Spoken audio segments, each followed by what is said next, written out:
이제 1교시 통해서 우리가 전반적으로 뭐 봤는지 내용 등을 정리해 봤어요. 그래서 이제 생각보다 많이 이렇게 어렵진 않아요. 그렇죠? 하다 보면은 이해가 되고 흥미가 유발되면 그만큼 재밌고 재밌으면 공부하게 되는 거니까. 그래서 굳이 뭐 하죠? 외우려고 애쓰지 마시라는 거. 하다 보면 외워지는 거. 어차피. 그렇죠, 여러분? 그럼 봅시다. 그럼 아까 보신 바와 같이 대표적으로 뭐가 되죠? 도로 등에 대한 기반설이 있다. 그게 도시관리 계획으로 계획하여 결정을 했다면 그건 뭐다? 도시계획설이다. 그리고 여러 도시에 걸려있다. 이건 뭐다? 광역설이다. 그러면 광역설은 서울시 혼자 감당할 수 없으니까 뭐 하죠? 광역도시계획 만들어서 광역설을 차례적 정비를 한다. 그럼 기억나세요? 계획이 나오면 첫 번째 규제를 의미한다. 두 번째 어디 만드느냐 라는 거에 의해서 무엇을 규제하는지를 알 수 있다. 이해 가셨죠? 그게 바로 뭐가 되죠? 바로 국가계획, 광역도시계획, 도시계획이 있는 거다. 기억나요? 국가계획, 광역도시계획, 도시계획이 있는 거다. 그렇죠, 여러분? 그 얘기. 이래서 우리가 요 내용을 볼 거고, 솔직히 말하면 요 도시계획이라는 거에 요 내용 있죠? 요 노란 색깔, 요것만 거의 6주를 봐야 돼요. 이 안의 내용에 대해서. 자, 대표적인 거 세 번째 거 말씀을 드린 거고. 뭐라고요? 대표적인 거 몇 번째 거? 세 번째 거에 대해서 말씀을 드린 것이고요. 그렇죠? 그 정도 내용을 이해해 보시면 되겠죠. 그럼 우리가 내용을 봤을 때 보시는 바와 같이 뭐가 되죠? 본다 한다면 내용에서 보시는 바 보시면 됩니다. 그럼 기반설의 설치, 정비, 개량 등 내용 등을 보게 되고요. 하나하나 내용 정리해서 국가계획, 광역도시계획, 도시계획 보게 됩니다. 그럼 이제 우리가 도시계획 관련된 걸 배우게 될 텐데 그 중에서 개발행위 허가와 관련된 부분을 배우게 되거든요. 그러면 이 개발행위 허가와 관련된 부분은 뭐냐? 이렇게 얘기할 수 있겠죠. 그럼 뭐가 되죠? 개발행위 허가 시작. 개발행위 허가 이렇게 얘기합니다. 그럼 개발행위 허가는 뭐라고 이해하면 좋으냐면요. 도시계획이라는 거를 다 계획하여 규제할 수는 없어요. 그러면 도시계획에 의하지 아니하고 하는 행위도 있거든요. 그 도시계획에 의하지 않은 행위는 따로 통제를 가한다고 얘기를 해요. 이게 바로 뭐냐면 개발행위 허가란 말을 써요. 그렇죠? 얼마요? 아까 봤듯이 도시계획 사업으로 이루어진다라고 한다면 뭐 건물 같은 걸 지어도 어떻게 될까요? 아무래도 난개발 방지를 위한 계획을 충분히 계획으로 규제를 해요. 그런데 모든 서울 시내 건물에 대해서 다 도시계획 사업으로 진행할 수는 없어요. 그러면 도시계획 사업에 의하지 않고 하는 건축물 건축이라고 한다면 당연히 뭐가 되죠? 도로가 좁아 죽겠는데 아무도 신경 쓰지 않고, 그렇죠? 도로가 좁아 죽겠는데 아무도 신경 쓰지 않고 자기의 건물만 지려고 열심히 애를 써요. 그리고 나무 한 그루 없는데도 전혀 고려하지 않고요. 이래서 도시계획 사업에 의하지 않고 하는 행위라고 한다면 건건이 뭐 하죠? 야, 너 도로 넓히면 허가 내줄게. 그리고 환경오염 방지, 위해방 조치하면 허가 내줄게. 이를 건건이 규제할 수밖에 없어요. 그러면 개발행위 허가의 정의를 형광펜 넣어보시면 도시계획 사업에 의하지 않은 행위. 시작. 도시계획 사업에 의하지 않은 행위. 이를 뭐라 한다? 우리가 개발행위 허가를 받는 행위라고 얘기하게 됩니다. 그렇죠? 그럼 한 번 더 얘기해요. 서울 시내에서 건물이 지어진다. 그럼 둘 중에 하나인 거예요. 도시계획 사업에 의해서 규제를 받아 짓는 건물인지, 그럼 도시계획 사업에 의하지 않고 짓는 건물인지, 그러면 도시계획 사업에 의하지 않고 짓는다면 건건이 허가를 받아라. 이게 개발행위 허가예요. 알겠습니까? 두 가지로 분리해 보시면 됩니다. 여기 좀 봐보세요. 한마디로 이렇게 보시면 돼요. 서울시라는 동네가 있어요. 그럼 서울시라는 동네 서울시장이 도시를 관리하기 위해서 계획을 만들어요. 도시관리 계획. 그러면 도시관리 계획으로 계획하여서 사업을 해요. 이거 우리 뭐라 하냐면 도시계획 사업이란 말을 쓰게 되거든요. 그러면 도시계획 사업에 의해서 건물을 짓는다면 당연히 도로 등의 기반시설, 환경위해 방지 등등 다 조치를 취하고 하게 돼 있어요. 그러니까 난개발 생길 우려가 별로 없겠죠. 그러니 이거는 도시계획 사업으로 이루어지니까 따로 허가받게 하진 않아요. 하지만 도시계획 사업에 의하지 않고 단순히 건물을 짓는다, 을 일한 자가. 그러면 도시계획 사업의 계획으로 규제를 받지 않는데, 자기가 알아서 스스로 도로를 넓히고, 스스로 나무를 많이 심고, 환경위해 방지를 위한 행위를 하고, 도로 부지로 자기 땅 이만큼 내놓고, 이런 사람이 있어, 없어요? 없어요. 이러다 보니까 도시계획 사업에 의하지 않은 행위는 난개발이 이루어져요. 이런 거 전혀 안 하려고 하거든요.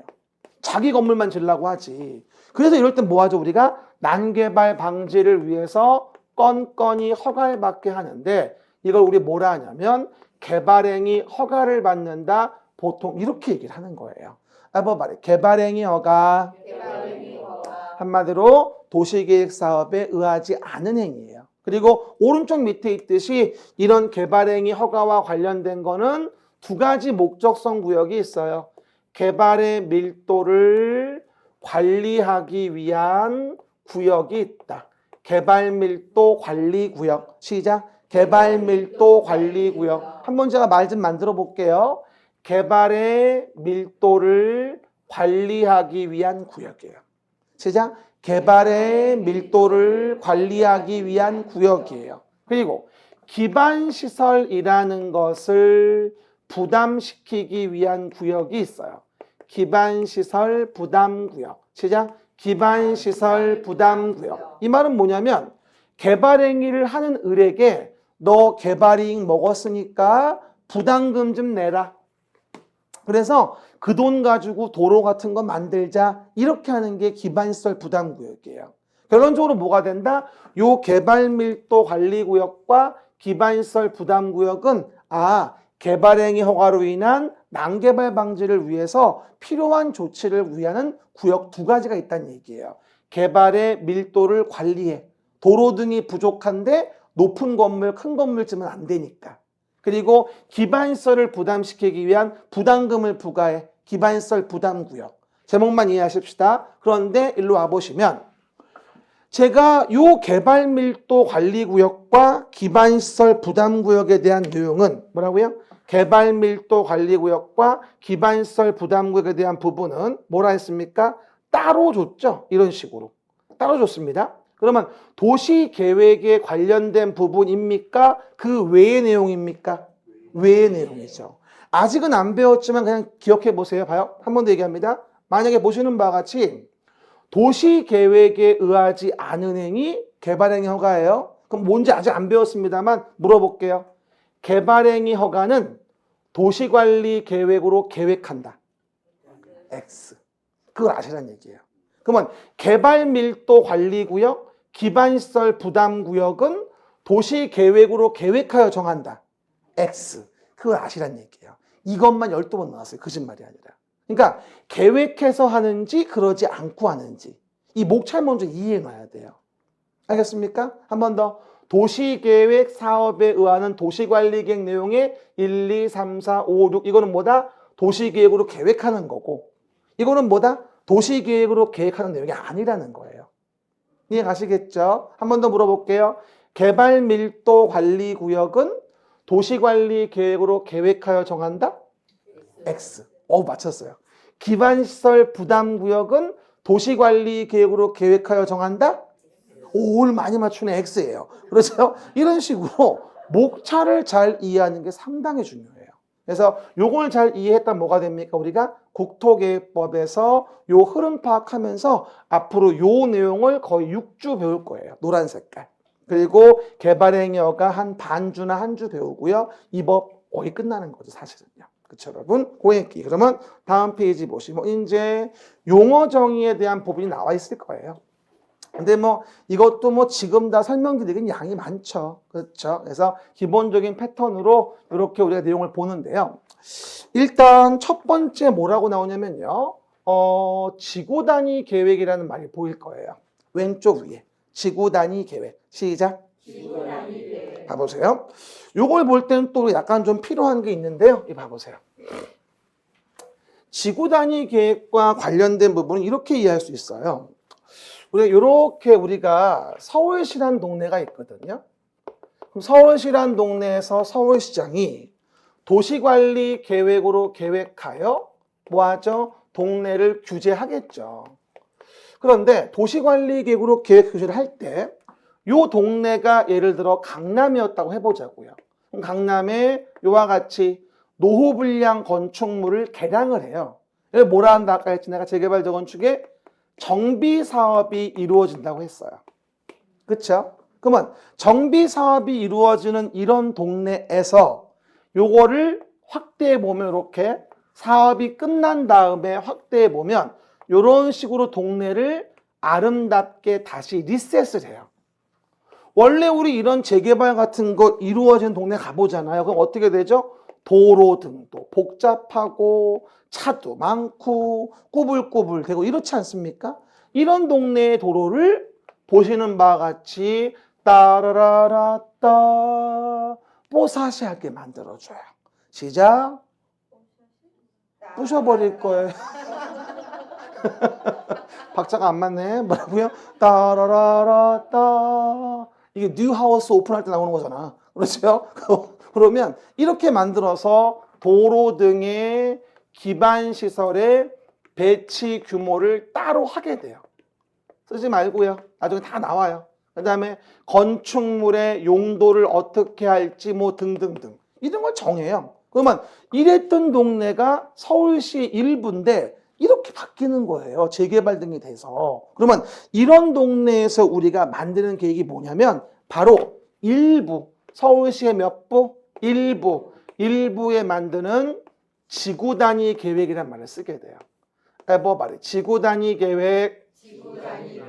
아주 중요한 개념이에요, 이게. 그럼 결론적으로 서울시 전체에 만드는 도시관리계획 중에서 서울시의 일부에 만드는 도시관리계획을 뭐라 한다 우리가? 지구단위계획이라고 하고 이 지구단위계획으로 지역을 특화시키는 거예요. 아 기억나요?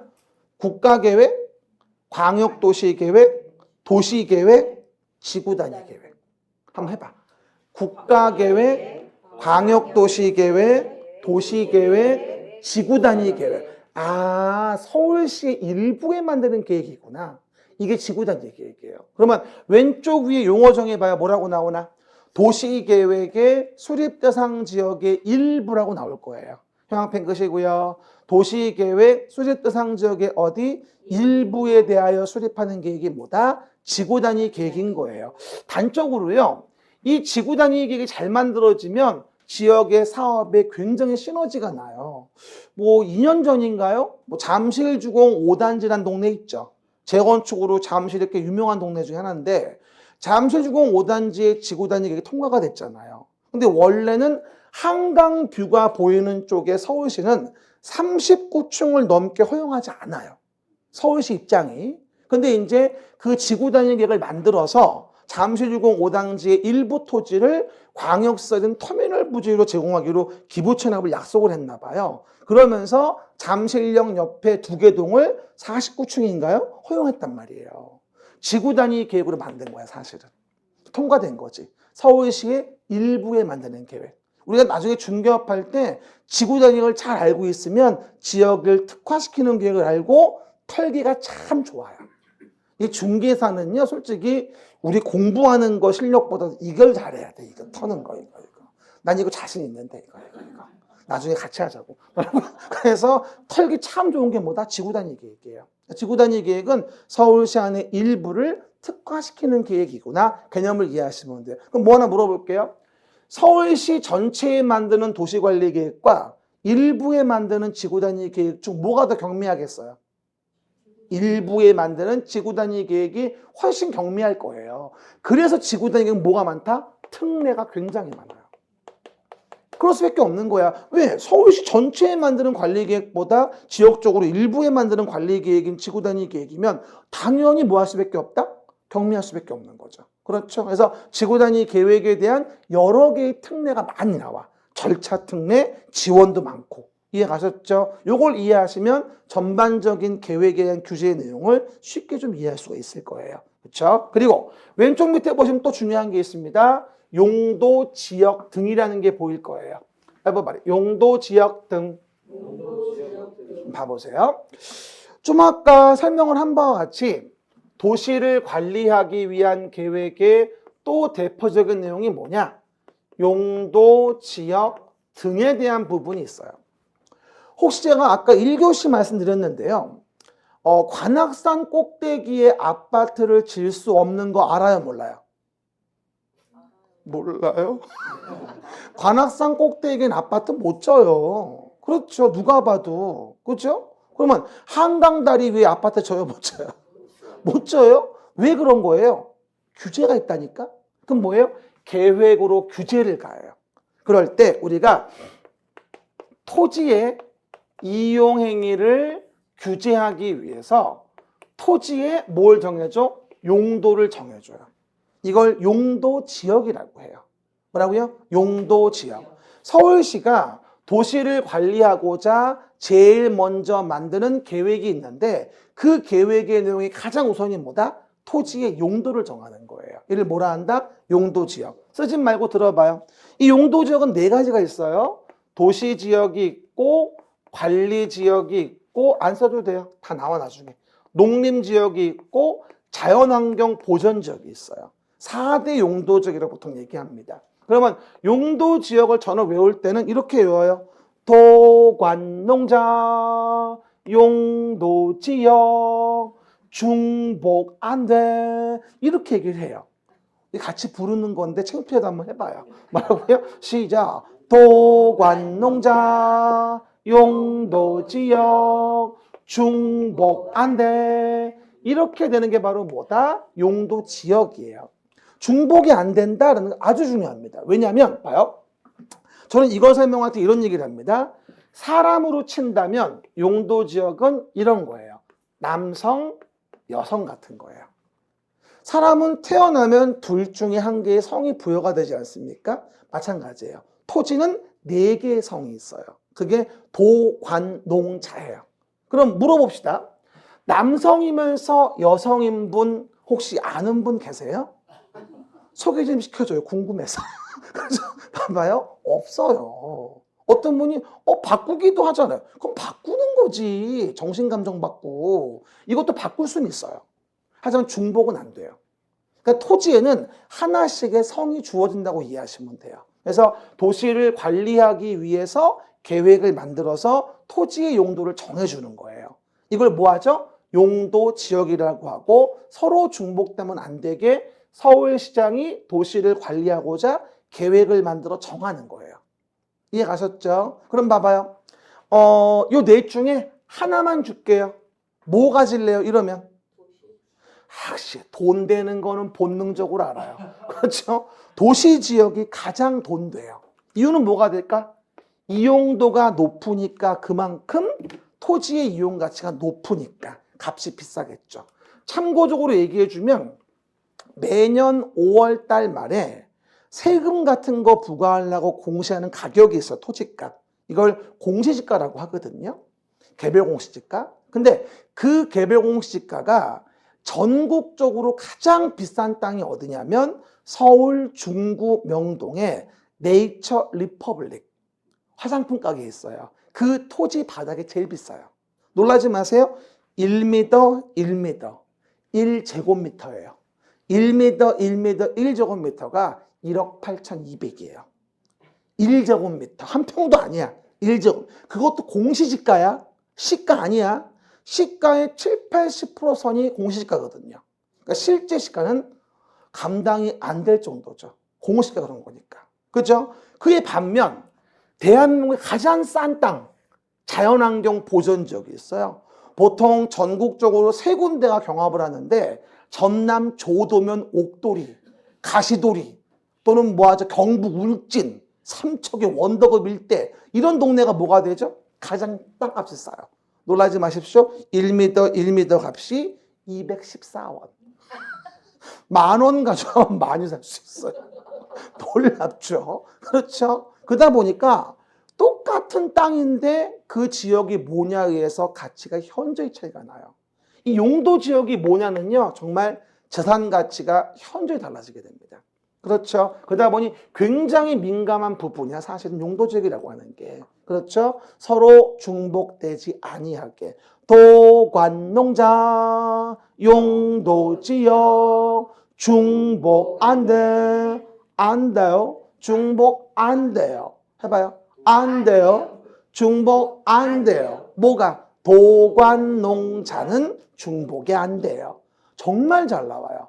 한동안 유행해가지고 거의 5, 6년 동안 계속 나왔었어요. 중복 가능하다고. 그 말은 남성이면서 여성이라는 얘기가 같은 거예요. 말도 안 되는 거죠. 그렇죠? 그 얘기. 근데 문제는 뭐냐면 여러분 봐요. 한 가지만 더 의미만 이해합시다. 만약에 요 자리가 도시지역이었잖아요. 근데 도시지역에 이따시만한 건물이 있었어요. 큰 문인데 남쪽에 있네. 큰 문인데 남쪽에 있어. 문화재. 뭐죠? 어떤 문이? 숭례문이지. 같은 소리야. 남대문이 숭례문이야. 같은 문이야. 봐요. 그러면 요 문을 그 서울 한복판 도심에 앉아 있잖아요. 이게 도시지역인데 이게 사유지 땅이었다면 이 문화재 남겨놨겠어요? 부셔서 건물 짓겠어요? 당연히 솔직히 말하면 부숴서 건물 짓지 누가 남겨둬 이거를. 그럼 뭘 이해할 수 있냐면 도시지역이라는 용도지역만으로는 이 문화재를 보호할 방법이 없는 거예요. 그러면 요 자리에 뭘 정하냐면은 아무리 도시지역이어도 문화재 보호합시다 라고 하는 보호지구라는 걸 정해요. 그게 바로 뭐냐면 그게 용도지구예요. 지구. 뭐라고요? 용도지구. 그럼 용도지구 정의 좀 봐봐. 요번에 30회 문제였습니다. 이게 발음이 안 돼. 뭐라고요? 30회 문제였는데 뭐 하죠? 용도 지역의 제한을 강화 완화하기 위해 지구를 정하는 거예요. 이게 용도 지구예요. 그렇죠? 그럼 봐봐요. 도시 지역인 용도 지역이어도 그 위에다가 보호 지구라는 걸 정하면 아무리 도시 지역이어도 문화재를 함부로 철거할 수는 없는 거예요. 용도 지역의 제한을 강화 완화하기 위해서 용도 지구를 덧댄다고 이해하시면 돼요. 일종의 뭐다? 용도 지구는 옵션이에요. 용도 지역은 베이스고. 이해 가셨죠?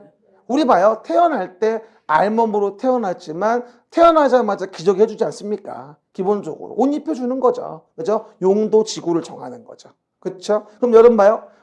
내 땅이 도시지역이야? 이거 왜 이래 이거?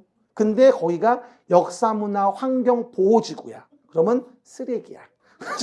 쓸 데가 없어. 그래서 실제는 어떤 줄 아십니까? 사유지 안에 문화재가 있으면 토지를 거의 이용하지 못해요. 그래서 대부분이 사유지를 국가에 기부를 합니다. 어차피 못 쓰니까. 대신 다른 국유지를 불화받아 허가받아 쓰게 해주는 거죠. 그런 경우로 많이 거래를 많이 해요. 따지고 본다면. 알겠습니까? 그렇게. 이게 용도지구입니다. 용도지구는 9개 있어요. 나중에 배울 거예요. 그렇죠? 근데 점점 추워지죠. 추워지면 뭐가 떠올라요? 어떤 분이 호빵이라고 하더라고요. 그러지 마시고요. 용도 지역이 있어요. 남성의 몸이 있고 지금처럼 제가 입었어요. 용도 지구를 덧댄 거죠. 근데 너무 추워지면 이러고 나가면 어떻게 되죠? 얼어 죽어요. 그래서 용도 지역, 용도 지구만으로도 제한이 완성이 안 되면 용도 지역 지구의 제한을 왼쪽 맨 밑에 강화하기 위해서 용도 구역을 정해요. 용도 구역은 뭐다? 지역 지구로도 커버가 안 되면 그 위에 다시 덧대요. 그걸 용도 구역이라고 해요. 지역 지구의 제한을 강화 완화하자 용도 구역이라고 한다. 용도 구역의 가장 대표적인 게 여러분 알고 있는 게 뭐냐면 개발 제한 구역이 있어요. 뭐라고요? 개발 제한 구역. 보통 우리 그린벨트라고 많이 얘기하는 거. 그린벨트. 그래서 개발 제한 구역이면 정말 써먹을 데가 없는 땅이죠. 따지고 본다면. 그럼 봐봐요, 여러분. 나는 토지가 하나 있어요. 잘 봐요. 토지가 하나 있는데 내 땅은 용도 지역이 자연환경 보전 지역이었고, 그렇죠?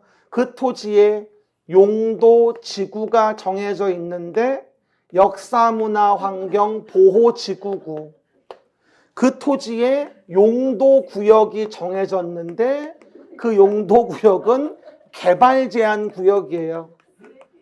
쓰레기예요.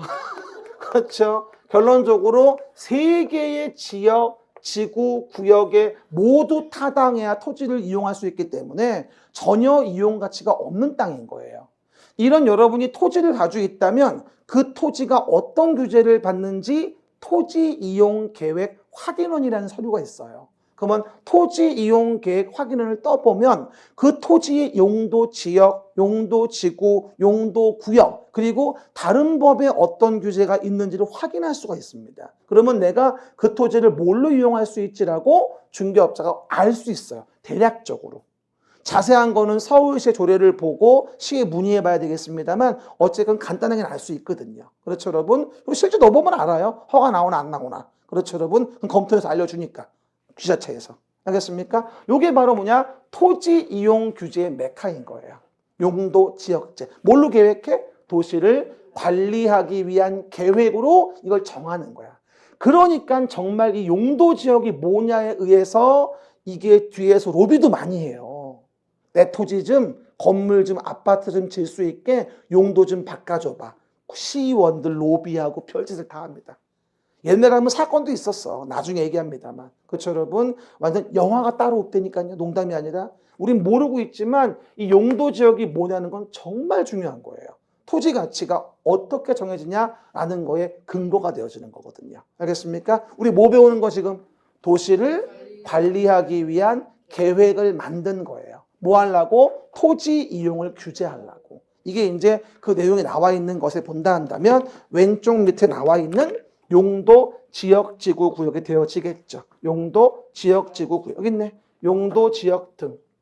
그래서 용도, 지역, 용도, 지구, 용도, 구역. 언급이 되어져 있는 거예요. 그래서 우리가 지구단계획은 뭐고? 서울시 일부에 만들어지는 거고. 그리고 나중에 요 기반시설 종류 같은 거 다 외워줘야 하는 부분이고요. 뭐 개발행위 허가에 대해서 도시계획 사업에 의하지 않은 행위, 난개발 방지를 허가받게 하는 거 개발행위 허가. 목적성 구역 두 가지, 개발의 밀도를 관리하는 구역, 기반시설을 부담시키기 위한 구역. 목차 본과 같은 용어가 나와 있을 거예요. 그렇죠? 나중에 여기 지금 2페이지 요 내용에 대한 부분에 대해서는요. 완전히 다 우리가 외워줘야 될 부분인 겁니다. 4페이지지. 5페이지인가요, 이게? 5페이지. 요건 우리가 다 외워줘야 될 부분인 거예요. 사실 나중에 되면. 그렇죠? 솔직히 이해를 하다 보면 나중에 다 외워져요, 사실은요. 그러니까 지금은 아까 봤던 기반시설 종류가 교공, 유공, 방보환 이런 것들이 있구나라고 이해하시면 되고요. 그렇죠? 교통시설, 공간시설, 유통공급시설, 공공문화체육시설, 방제시설, 보건위생, 환경기초 7가지. 나중에 문제는 이러고 나와요. 다음 중 기반시설과 그 종류의 연결이 바르지 않은 것은 이러고 나온단 말이야. 그러면 결론은 외워야 돼요. 미안해요. 외워야 돼요. 할 수 없어 이거는. 그죠? 그리고 그 기반시설 설치하려면 도시관리계획으로 계획하여 결정하니까 도시계획시설. 그리고 그 도시계획시설을 설치, 정비, 개량하는 사업이 도시계획시설사업. 그죠? 그리고 그와 같은 도시관리계획으로 계획하는 사업이 뭐야? 도시계획사업이라고 해 세 가지. 시설사업이 있고 신도시 만드는 개발사업이 있고 노후불량 건축물 그냥 정비사업이 있고. 그래서 뭐가 된다? 우리가 요 내용들을 하나하나 보는 게 공법의 거의 60, 70%. 요 내용 자체가. 여러분 나중에요. 시설사업만 얘기해도 거의 시설사업만 얘기해도 한 주 4시간 정도 들어가요. 4시간 정도. 그렇죠? 그리고 개발 사업도 4시간, 정비 사업도 4시간. 총 3주치 분량이야, 사실 이게. 이것만 얘기해줘도 나중에. 그렇죠? 그러다 보니까 결론적으로 우리 국토계획법 배우고 도시계획 사업 확인하면 거의 6주가 지나가, 사실은요. 그런 다음에 건축법 배우고 주택법 배우면 진도 끝나는 거야. 농지 살짝 보고. 그렇죠? 그렇게 우리가 11, 12, 1, 2, 3, 4, 5, 6, 7, 8 거의 8번, 7번 정도의 타임을 지나가게 됩니다. 기본적으로. 그리고 여러분이 또 수업 듣고 나면 오후에 복습할 거 아니에요? 안 해요? 할 거예요. 그렇죠? 그럼 결론적으로는 정말 1년이면 수십 번을 보는 거예요. 그렇죠? 근데 그게 워낙 양이 많아서 다 공부하려면 점수가 안 나오니까 빈출 부분을 최소한 무한반복하라는 거고, 그리고 제가 필기하지 말라고 이렇게 그림책 강의 노트를 판매하는 거거든요. 여러분이 보시는 거거든요. 그래서 앞으로 책 출간도 나오면 아시겠지만 아주 멋지게 나올 겁니다. 그렇죠? 이거는 지금 내가 편집한 거고 전문 디자이너가 편집한 걸로 새로 나올 거예요. 다다음 주 말쯤로에. 그렇죠? 그때는 이제 준비하시면 되고요. 이렇게 해서 뭘 봤다 우리가? 목차에 대한 부분들 국토계획법은 정리가 된 거예요. 그러면 다음 페이지 넘기면 뭐가 나올까? 이제 도시개발법과 관련된 부분이 이제 언급이 나올 겁니다. 그렇죠? 그럼 그 부분은 이제 쭉 넘겨보시게 되겠습니다. 개발법, 도시개발법 나오게 됩니다. 우리가 개발법에 대한 부분에 대해서는요, 아까 봤죠? 도시개발사업이라고. 뭐라고요? 도시개발사업. 따로 뭐가 있다? 법이 있어요. 이걸 도시개발법이라고 하는데, 솔직히 처음에 볼 때는 이제 요거를 우리 뭐라고 이해하면 좋으냐면 신도시를 만드는 법이라고 얘기를 해요.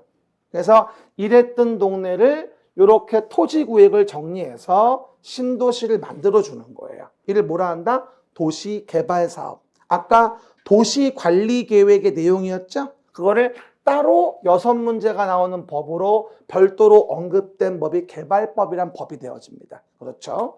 요번 30회 문제는 뭐 풀만하게 나왔어요. 항상 나오던 대로 요거는 좀 한두 개 빼고는. 원래 개발법의 우리 목적은 몇 개인 줄 알아요? 3개쯤 맞추면 돼요. 아까 국토계획법은 10개 정도. 12개 중에서. 근데 올해는 좀 쉬웠어가지고 4개 정도는 충분히 맞출 수 있었어요. 올해 같은 경우는. 개발법은 비교적. 그렇죠? 그래서 일단 순서 봐봐요. 여기 보시면 개발계획을 만들어 도시개발구역을 정하자. 시작.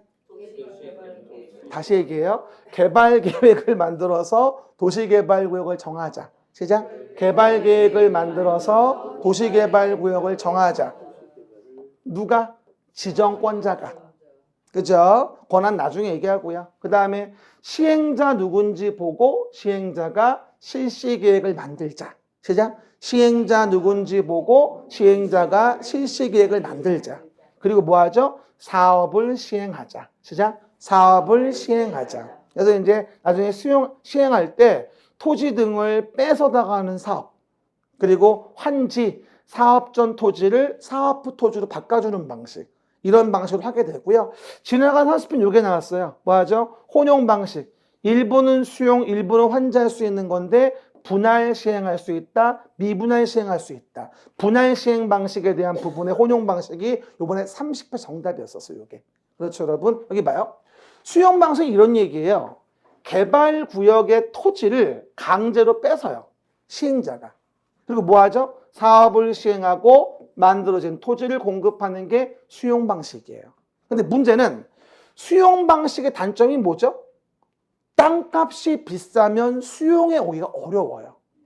그럼 땅값이 비싸 수용이 어려우면 어떻게 될까? 당연히 해당 내용 부분에 대해서 우리는 A라는 소유자한테 동의를 받아서 사업 전 토지를 사업 후의 토지로 바꿔주는 방식으로 진행할 수 있어요. 이걸 환지 방식이라고 해요. 바꿀 환 땅 지자예요. 사업 전 토지를 사업 후 토지로 바꿔준다는 얘기예요. 그러면 환지 방식에 의하게 되면 어떻게 될까? 당연히 수용하는 게 아니잖아요. 토지를 바꿔주는 거에 불과하잖아요. 초기 수용 자금이 많이 안 들어가요. 땅값이 비쌀 때 보통 환지 방식으로 많이 진행을 합니다. 뭐 할 때? 땅값이 비쌀 때. 무슨 말인지 알죠? 이건 개발 사업의 기본 패턴. 봐요. 금방 보시는 바와 같이 뭐가 되죠? 여기 보시면 여기 도시 관리 계획의 내용으로 개발 사업을 진행하는데 개발 사업에 대해선 따로 개발법이 있어서 6문제를 배우는 부분이다. 한번 봐봐. 한 번 더. 개발 계획 만들어 도시개발구역 정하고 시행자가 실시계획 만들어 사업을 시행하는데 시행 방식은 수용하는 방식, 환지하는 방식, 섞어주는 방식이 있다. 이런 얘기예요. 사실 작년도에도 이 목차만 알아도 2문제는 건질 수 있었어요. 지작년도에는 뭐다? 규모를 물어봤고 지작년도 29회 때 요 규모를 물어보는 게 문제였었어요. 얼마 쉬워요. 나중에 배우겠지만 나중에 확인해 볼 거예요. 이게 도시개발법의 개발사업. 시작. 도시개발법의 개발사업. 흐름 파악만 좀 해보시고요. 됐습니다. 그 다음에 다음 페이지 보시면 이제 개발계획하고 개발구역 나오는데 뭐 지금 할 내용은 아니에요. 나중에 우리가 본게임 들어가면 또 말씀을 드릴 거예요. 됐고요. 도시 및 주거환경 정비법이 이제 언급이 되어지게 됩니다. 뭐라고요? 도시 및 주거환경 정비법. 우리가 좋아하는 정비사업이에요. 그럼 일단 정비사업은 세 가지입니다. 주거환경 개선사업. 시작. 주거환경 개선사업. 그리고 재개발사업, 재건축사업. 보시는 바와 같이 노후불량 건축물이 있어요. 시작. 노후불량 건축물이 있어요. 이거를 개량해요. 이렇게 멋져불어하게 만드는 거죠. 진짜 요즘에 그 재개발, 재건축에서 새로 지어진 단지 가보잖아요. 이건 완전히 스마트 건물이에요. 우리 집은 반대예요.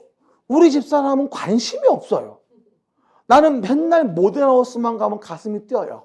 쿵쿵쿵쿵쿵쿵. 그렇죠? 막 시설 보고, 막 싱크대 보고, 보면 막 너무 흥분이 돼요. 집사람은 아무 관심이 없어요. 참 세상은 이상한 것 같아요. 나는 아줌마 같아요. 헤어스타일이. 우리 와이프가 아저씨 같고. 하는 거 보면. 그렇죠? 참나. 바뀌었어요. 어쨌든. 그래서 요즘 가보면은요, 정말 뭐, 메리평으로 처음부터 에어컨도 달려있고요. 뭐, 싱크대도 정말 좋더라고요. 4베이, 3베이, 요즘에는 그 아파트 콜도 집에서 하대요. 집안에서. 새로 짓는 것들 보니까. 들어가면 알아서 엘리베이터가 와 있고. 너무 좋아요. 돈이 없는 게 문제지만. 그러다 보니까 정비사업이 이루어지게 됩니다. 그럼 정비사업은요, 나중에 얘기합니다만, 정비 기본 방침 만들고, 시작. 정비 기본 방침 만들고, 정비 기본 계획 만들어요. 시작. 정비 기본 계획 만들어요. 그리고 재건축이면 안전 진단을 해요. 그게 통과돼야 다음 단계를 진행할 수 있어요. 아마 뉴스 봐서 많이 아실 거예요. 재건축은 멀쩡한 집을 부시는 경우가 많아요. 왜? 부시기 전에 15억 가든 게 부시고 지면 20억인데 부시고 싶어요? 막 부시고 싶어요. 부시기 싫어요? 아니 15억대 든 걸 부셔서 다시 지면 20억인데 안 부시고 싶어요? 당장 부시고 싶지? 그러다 보니까 멀쩡한 집을 자꾸 부셔요. 그러다 보니 재건축은 위험하다는 판단이 될 때만 다음 단계를 진행할 수 있도록 해줍니다. 그걸 재건축 안전진단이라고 해요. 재건축 안전진단. 그러면 안전진단이 통과돼야 정비계획 만들어 정비구역 정하고 재건축을 진행할 수 있게 해주는 거죠. 재건축 위에 재개발은 그렇지 않아요. 재개발은 안전진단 의무는 없습니다. 재건축만 그런 거예요. 그렇죠? 그리고 정비구역 정해지고 나서 시행자가 사업시행계획 만들고 인가받아서 사업시행을 하고 관리처분계획 만들어 철거가 되고 사업 끝나면 대지건축물 이전고시가 되면서 새로운 건물로 관리가 넘어가게 돼요. 사실은 관리처분계획이란 말이 뭐냐면요. 아까 개발사업은 사업 후에 토지를 줬죠. 개발사업은. 그래서 환지계획이었는데 이건 사업 후에 뭘 줘요? 건물을 줘요. 그래서 이건 관리처분계획이란 말을 써요. 봐요. 종전 토지의 가치, 건물의 가치가 1억 원이었어요. 근데 사업 후에 나는 2억 원짜리를 분양 신청했어요. 그럼 어떻게 돼요? 대략적으로 1억 원의 부담금은 내야 되죠. 그걸 정하는 게 관리처분계획이에요. 나중에 뭘 얼마나 처분할지. 가격을 정리한다고 이해하시면 돼요. 뭘 정리한다? 가격을 정리한다. 관리처분계획. 그렇죠? 그리고 가격 정리 끝나면 종전 건물 철거가 들어가는 거예요. 철거. 그럼 막 지나가다가요. 종전 건물의 철거가 이루어지는 걸 봤다. 그럼 뭐라고 이해하면 돼? 관리처분계획 인가됐구나. 그 이후에 철거하는 거예요. 그럼 지나가다가 주택단지 철거되고 있으면 물어보세요. 저기요. 물어보는 거예요.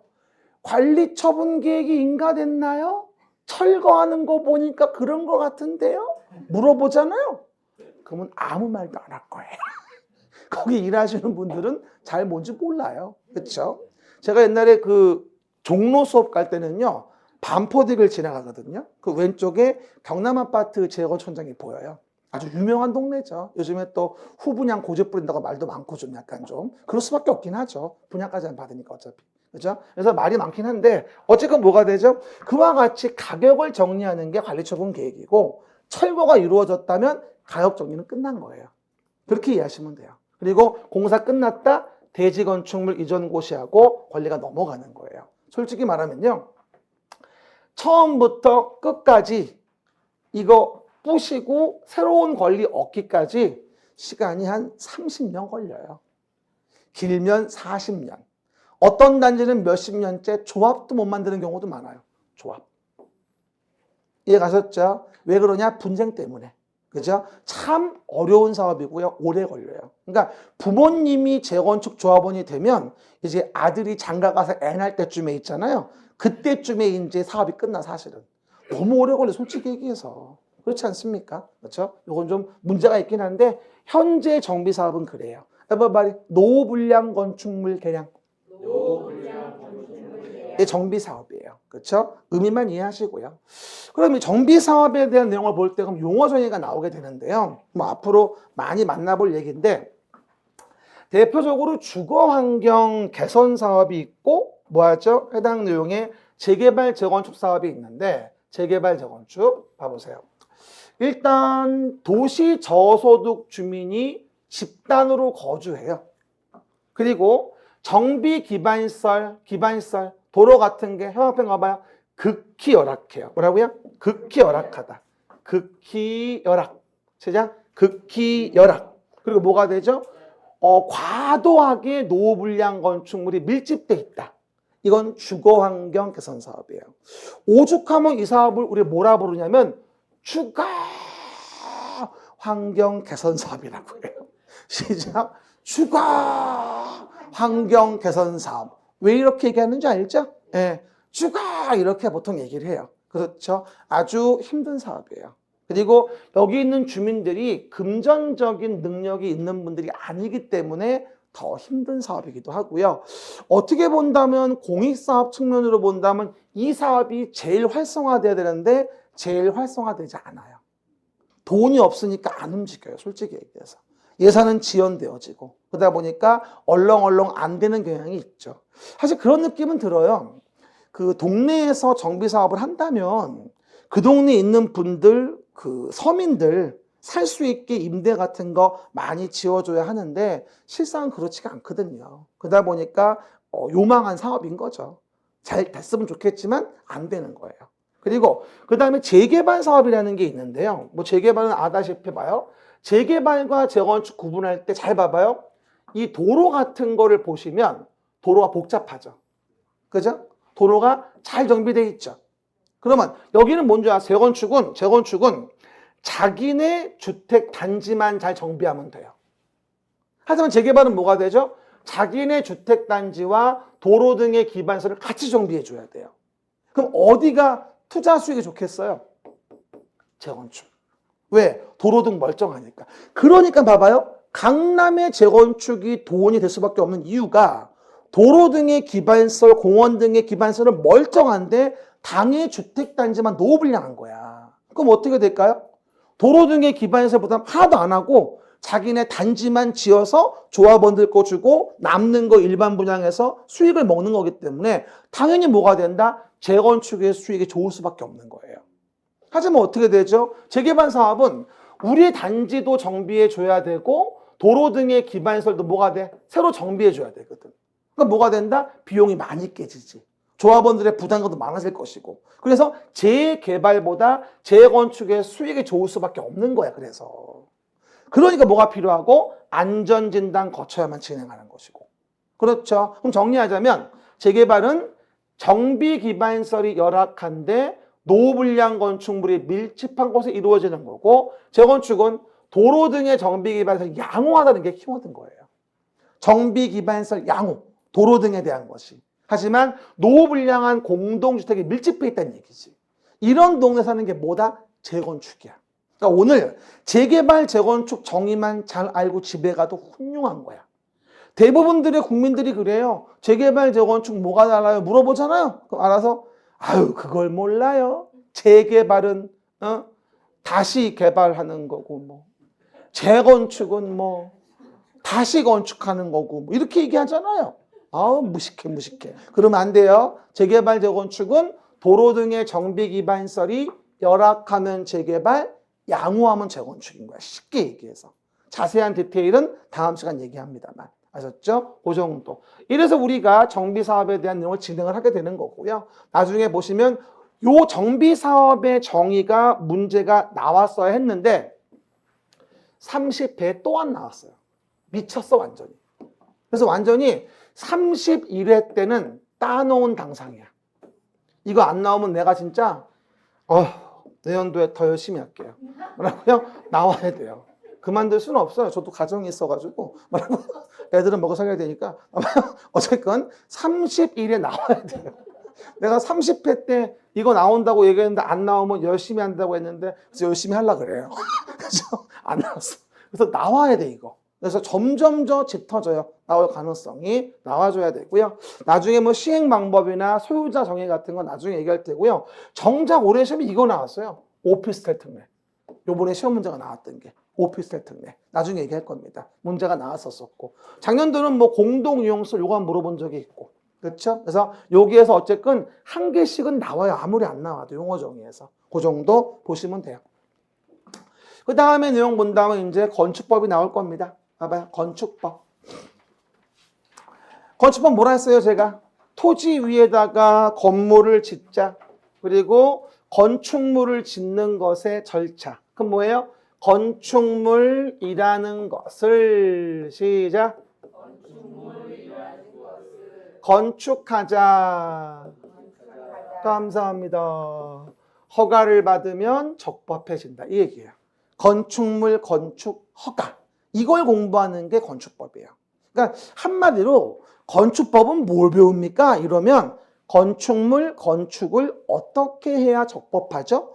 허가 받으면 적법해집니다를 따지는 거예요. 그래가지고 우리가 건물 짓는 부분에 대한 뭐가 되죠? 절차와 관련된 부분들도 정리해 보게 되고요. 그리고 용어 정의에서 각종 내용하고 건물 짓기 위한 대지, 거기 위에 도로, 대지와 도로와의 경계선의 건축선, 건축 한계선,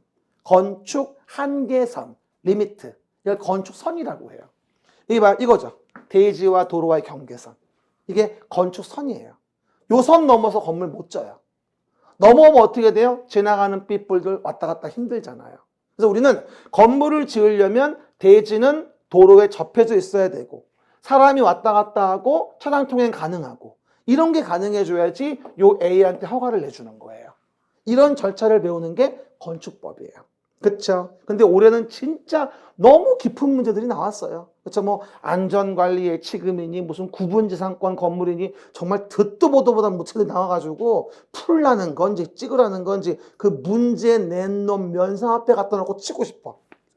네가 맞춰보라고 이러면서 너무 어렵게 나왔어요. 쓸데없이. 그러면 안 돼. 그렇죠? 이게 좀 사람이 좀 허접해 보이지 않습니까? 쓸데없이 어려운 거 내고 앉아가지고 어쨌건 좀 마음에 안 드는 문제였습니다. 그리고 면적에 대한 정의, 높이에 대한 규제, 각종의 뭐 특별건축구역, 건축협정, 이행강증 관련된 거 이런 것들을 정리하는 것이고 근데 항상 얘기합니다만 항상 어렵게 나오는 건 아니에요.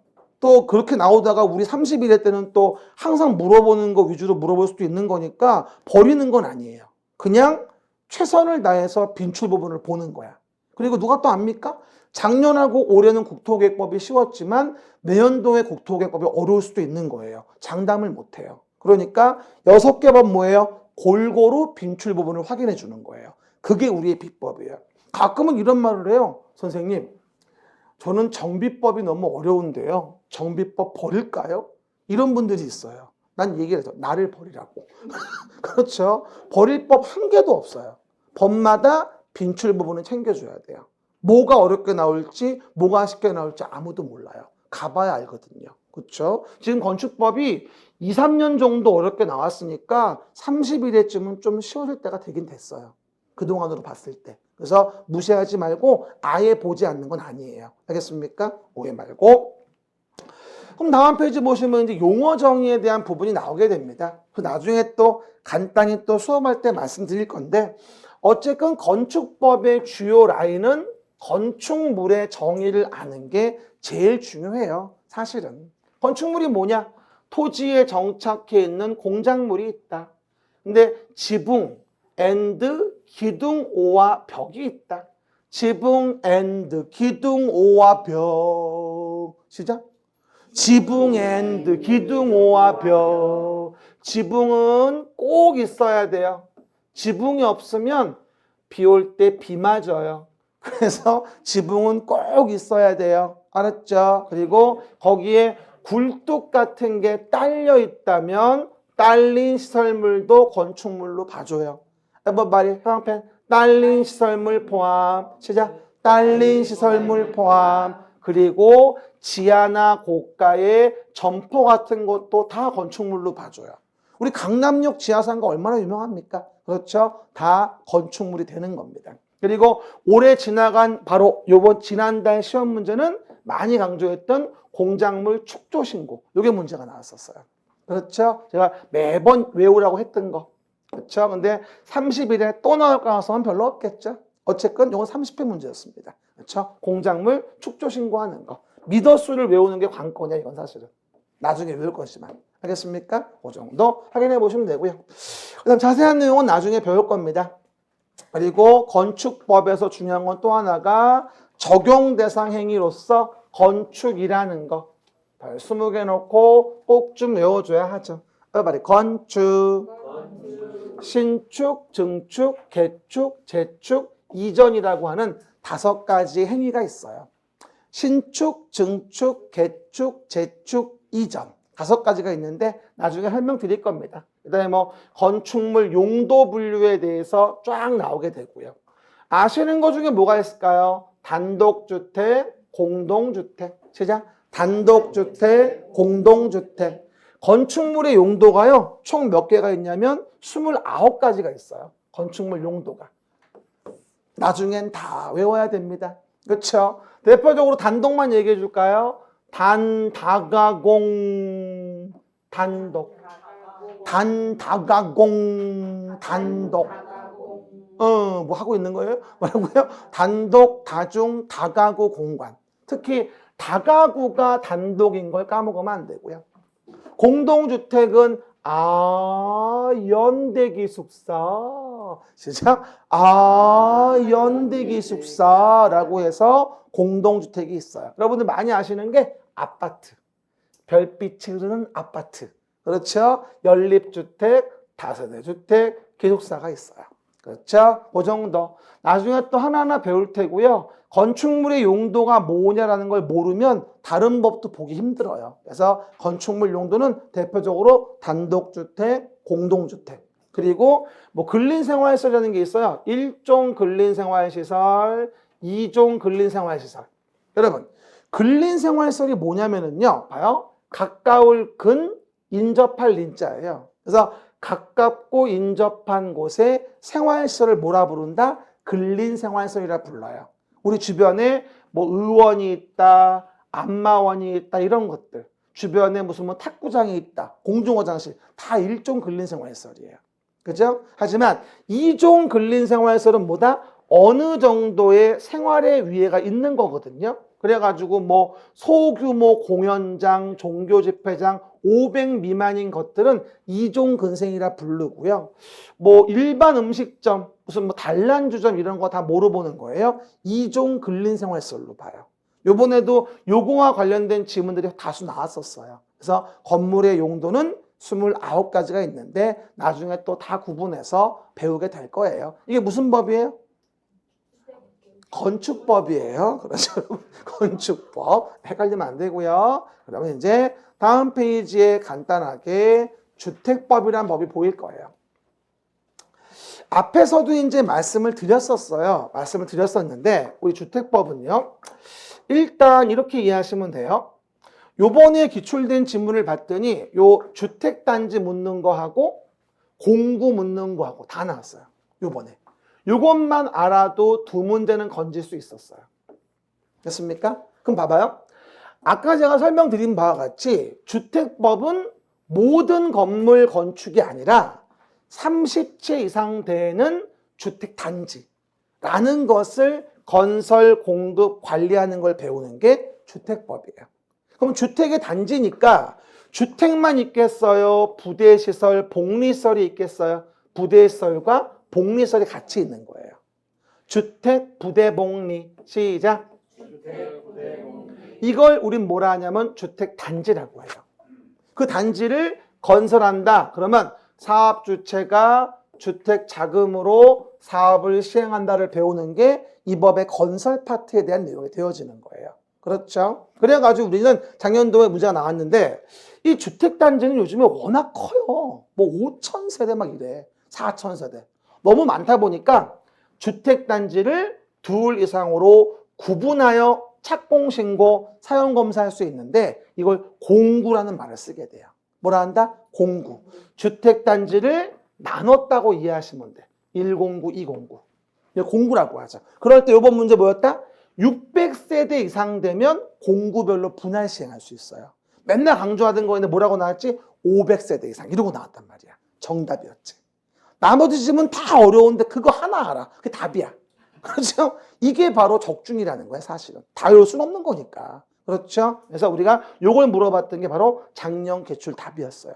500세대 이상일 때 분할하여 시행할 수 있다? 아니, 600세대 이상일 때. 왜? 공구별 세대가 뭐는 돼야 되니까. 300세대 이상은 돼야 되는 거니까. 그렇죠? 한 번 더. 주택법은 뭘 배우는 거다? 주택 단지를 배우는 거야. 30채 이상 되는 거. 이거를 건설, 공급, 관리하는 걸 공부하는 것이고 요 그림 하나 이해하시면 주택법은 사실 끝나는 겁니다. 그러면 이제 목차별로 내용만 정리해보면 되는 거고 우리가 이렇게 건설된 주택 공급에 대한 부분에 뭐가 나와? 바로 이거. 질서, 유지 특례. 요게 바로 여러분이 관심 많은 부분이지. 뭐? 전매 제한. 그렇죠? 분양가 제한. 요즘에 공공택지, 외의택지 요게 핵심이지 요즘에. 공공택지, 외의택지에서 분양가 상한제, 적용지역 정한다는 게 통과돼서 이제 시행되지 않습니까? 그렇죠, 여러분? 이게 요즘에 아주 핫한 거고요. 투기과열지구, 서울 전체가 투기과열지구, 조정대상지역 등등 전체가 조정대상지역이고, 그렇죠? 중개업하려면 내가 중개업 해먹는 곳이 뭐가 관련 규제가 있는지를 알아야 됩니다. 이게 주택법이에요. 그래서 어떻게 본다면 우리가 실제 업무할 때는 주택법이 상당히 중요해요. 실제 업무할 때는.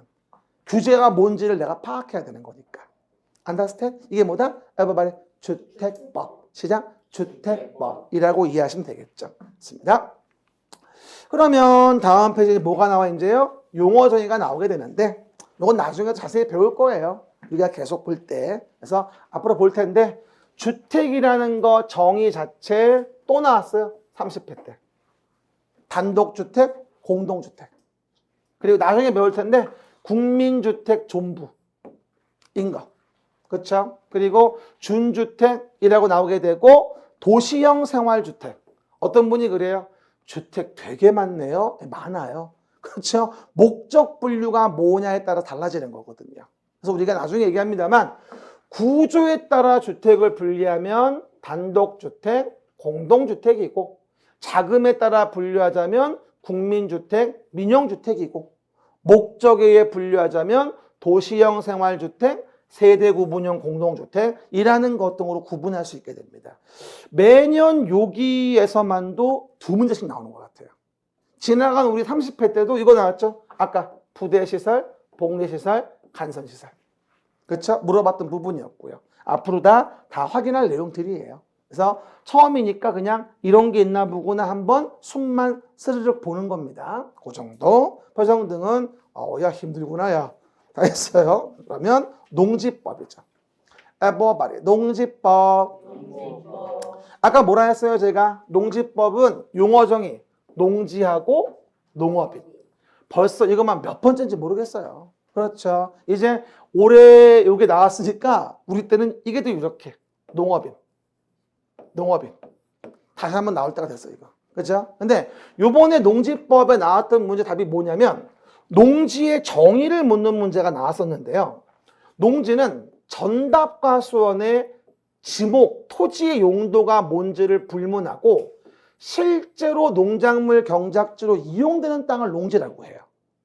이해 가셨죠? everybody? 실제로. 그런데 요게 답이었어요. 조경 목적. 조경 뭔지 알죠? 나무 심어 놓은 거. 환경 조성을 위해서. 그러면 조경 목적으로 식재한 것이 있는 땅은 농지가 아니에요. 이게 틀린 문제였어요. 그렇죠? 여러분 뭐 좀 물어보죠. 아파트 단지에 들어갈 때 조경수 있죠. 나무 심어 놓은 거. 이거 재배하는 거예요? 경관에 놔둔 거예요? 그러니까 이거 조경 목적 식재는 농지가 아니에요. 조경 목적으로 만들어 놓은 거니까. 요걸 물어본 게 요번에 30회 문제였었고, 그 다음에 농업인에 대한 종류에 대한 것들하고요. 그리고 농지법은 농지를 누가 소유할 수 있냐, 어떻게 이용하냐, 농지를 어떻게 보존하냐 라는 걸 정한 부분이었고요. 요번에 두 문제 나온 건 농지 정의하고 농지 위탁 경영. 요 두 문제가 나왔었어요. 그렇죠, 여러분? 그래서 위탁 경영도 정말 근자에 3번 정도 문제가 나온 거라 잘 좀 봐둬야 돼요. 이게 뭔데? 농지 소유자가 타인에게 일정한 보수를 지급하기로 약정하고 농작업의 전부 일부를 위탁하여 행하는 뭐다? 농업경영이라는 걸 위탁경영이라고 합니다. 그렇죠? 이번에는 뭐가 나왔다? 자기의 노동력 부족으로 일부 위탁 요 조건을 물어봤어요. 조금 까다로운 지문이었습니다. 여기 요번에 30회 문제였었어요. 아셨죠? 정리합시다. everybody 정리. 오늘은 우리가 전반적인 숲을 보는 수업을 한 거예요. 나 좀 봐봐요. 다 했으니까 눈 떠봐봐요. 1교시에 뭐 했냐면요. 1교시에는 법률 관계를 얘기해 줬어요. 그래서 우리가 법률 관계로 사법 관계랑 공법 관계가 있는데, 공법 관계는 뭐다? 내가 공공의 관청으로부터 규제를 받는 거예요. 그게 공법 관계죠. 그런 공법 관계에 대한 부분을 부동산을 공적으로 규제하는 거. 이걸 배우는 게 뭐다? 부동산 공법. 법은 몇 개? 6개. 국토의 계획 및 이용에 관한 법률. 두 번째 신도시 만드는 거, 도시개발법. 세 번째 정비하는 거, 정비법. 건물 짓는 거, 건축법. 주택 단지 짓는 거, 주택법. 그 다음에 농지와 관련된 농지법에서 6가지의 법의 흐름과 간단한 목차와 용어 정도만 얘기해 준 거예요. 대충 이제 뭘 배우는지 어떤 방법으로 해야 할지는 아시겠죠? 이제 이렇게 정리해 보고요. 전체 봤으니까 다음 주 이제 뭐 하죠? 기본서 나오면서 뭐 하는 거다? 하나하나 내용들 보면서 다시 볼 겁니다. 오늘 나와드린 건 버리지 마세요. 다음 주에도 책이 출간하지 않으면 다음 주도 봐야 돼. 그래서 계속 반복해 볼 거니까 버리지 마시고. 그리고 한 가지 준비물이 여러분 있는데요. 다음 주에 올 때요. 형광펜 5종 세트 좀 구입해 오세요. 단종 말고요. 형광펜 5종 세트 있어요. 세트로 들어가 있는 거. 어차피 다 써야 돼. 그렇죠? 그거 하고요. 화이트 있죠. 리퀴드 말고 리본 화이트. 잘 들어가는 걸로 해서요. 지우는 거. 우리 지우개로 못 지우니까 리본 화이트. 그거랑 준비해 오세요. 포스트잇 조그만 거. 큰 거 말고 포스트잇 조그만 거. 필요한 거 적을 때 필요하니까. 한 번 더. 형광펜 5종 세트. 두 번째가 리본 화이트. 뭐냐고 물어보는 분이 있더라고. 세 번째 포스트잇 조그만 거. 그렇죠? 그런 거 준비해 오시고요. 결석하시면 절대 안 되고요. 그리고 11, 12월은 1시 반이면 끝날 거예요. 근데 우리가 1월 되면서 보통 좀 2시가 될 겁니다. 민계공원 내용이 워낙 많아서 보통 2시까지 끝날 겁니다. 그렇게 준비하시고 다음 주에 뵐게요. 그리고 한 가지 다다음 주부터는 익힘장 나갈 거거든요. 그러니까 어쨌든 간에 10시에 딱 맞춰 오지 마시고 한 9시 반 그 사이에 오세요. 그래서 오셔서 아침 공부를 좀 해보세요. 그 10분, 20분 정도를. 저번 주에 배운 걸 본다든가. 훨씬 효율적이에요. 그 아침 공부 30분이요. 1년이면 어마어마해요. 그렇죠? 그러니까 딱 맞춰 오지 마시고 30분에서 10시 사이 좀 일찌감치 오셔서 좀 예습 좀 하세요. 됐습니까? 고생하셨어요. 다음 주에 뵐게요. 감사합니다.